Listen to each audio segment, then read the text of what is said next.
trouver des solutions. Merci beaucoup. En question, attention aux commentaires. Une seule personne a droit de parole maintenant, et c'est la députée de Robert Baldwin. Merci, Madame la Présidente. Parlons des cliniques d'avortement, les cliniques communautaires, les cliniques qui sont partout à travers. Il y a 40 cliniques, 40 points de service. La pratique de l'avortement en clinique n'inclut pas de prise en charge continue de patients, contrairement au GMF. Et la rémunération des médecins dans la loi 2 repose précisément sur cette prise en charge des patients. Donc, les médecins qui pratiquent principalement l'avortement verront une baisse significative de leurs revenus. C'est une prescription intenable. Les médecins sur le terrain sont inquiets et risquent de quitter cette pratique ultimement et des cliniques risquent de fermer. Un des angles morts de cette loi est qu'elle réforme la rémunération mur à mur et ne fait aucune exemption pour les pratiques nichées et spécifiques telles que l'avortement. Les médecins comme Dr Geneviève Bois, qui se consacrent à l'avortement, vont être sérieusement affectés. Que dit le ministre? Du ministre de la Santé. Écoutez, j'apprécie beaucoup la question de la députée parce que ça donne un exemple concret des discussions qui doivent avoir lieu dans les prochains jours. Écoutez, Madame la Présidente, c'est exactement ce qu'on avait fait. Et je le rappelle, la loi avait été dessinée de façon à donner 60 jours pour discuter des éléments avec les deux fédérations.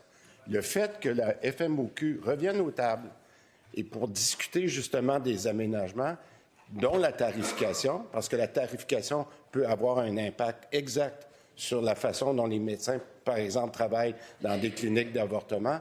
Alors, c'est pour ça qu'on salue le retour de la FMOQ aux tables pour pouvoir en prendre connaissance. Madame la Présidente, c'est une très bonne nouvelle que la Fédération soit maintenant aux tables pour faire ce genre de discussion-là dans toutes les cliniques spécialisées pour être capable de faire les ajustements nécessaires.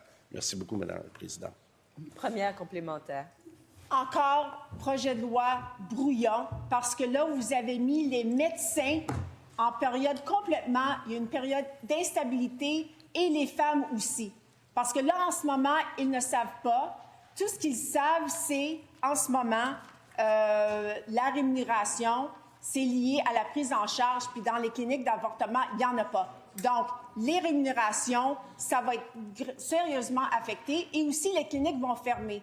Et donc, est-ce que le ministre peut prendre l'engagement d'exempter... Est-ce que la députée peut s'adresser à la présidente? Je vous prie également la réponse de la ministre responsable de la condition féminine. Exact. Merci, Madame la Présidente. Moi, je veux rassurer les femmes.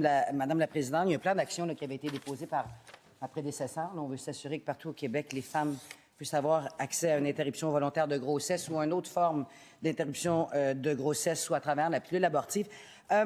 Des plans de couverture sur l'ensemble du territoire. Il faut rappeler, Madame la Présidente, que c'est un service de soins, l'interruption volontaire de grossesse.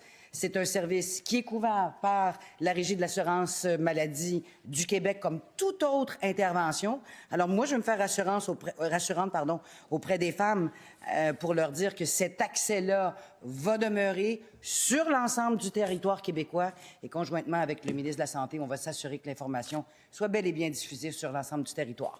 Deuxième complémentaire. Les médecins et les femmes sont inquiets. Ils nous demandent que les cliniques d'avortement, que ça soit exempté de la loi. Est-ce que le ministre, compte tenu de l'importance des femmes qui aient accès à l'avortement, est-ce qu'il va prendre l'engagement aujourd'hui et exempter de son projet de loi les pratiques d'avortement? C'est sérieux. Le 1er janvier arrive très bientôt. La réponse du ministre. Madame la Présidente, non seulement j'ai la collaboration de ma collègue, mais je veux qu'on revienne à l'objectif. Cette loi-là, elle a été passée notamment, non seulement pour faire la rémunération des médecins, la mettre à jour, mais deuxièmement, il y a un objectif très clair, c'est d'améliorer l'accès. Lorsqu'on veut améliorer l'accès, il faut penser justement à ces cliniques-là.